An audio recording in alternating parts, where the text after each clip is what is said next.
Okay, so now that we're all set up, let's go ahead and take a look at how we're going to do this. It's going to be fairly quick. Okay, so we're going to do each pin in turn. We have 5 pins. Okay, so we're going to go ahead and get started. So we got our pin right here, and we're going to come across, and we're just going to heat it up just for a second, and then push the solder right into the other side of the pin, and we can see it kind of flow in. Next pin, I have the tip of the soldering iron on the pad and the pin, and then I hit the pad with the solder, and I can see it kind of flow down in. Next one, third one, so pad and pin, we hit the, oops, it went a little bit high, so we're going to go ahead and clean off the solder. We're going to come back in, get the pad and the pin, and then we're going to get the solder down next to the pad. Okay, next up, we got the pad and the pin again. Okay, we're getting the solder. The solder has a little bit of a ball on it. We're just going to clean that up.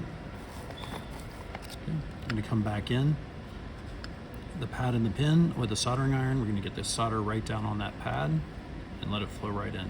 Okay, we're on to the 5th one. So the pad and the pin with the soldering iron. Going to hit the pad with the solder down at the very bottom and watch it flow right in.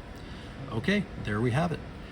Now, if we take a look at the results of this, if we look at a, if you can bring the thing right down.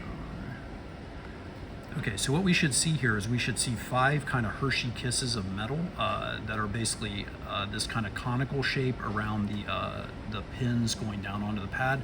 What we shouldn't see is we shouldn't see any spheres of solder above the pads. That would be a cold solder.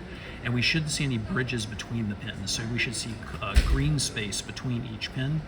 Also notice that there are 2 holes, one at either side of the 5-pin set.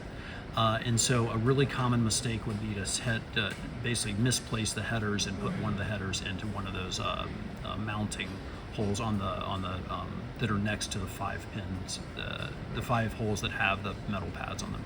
Okay, great. Thank you very much.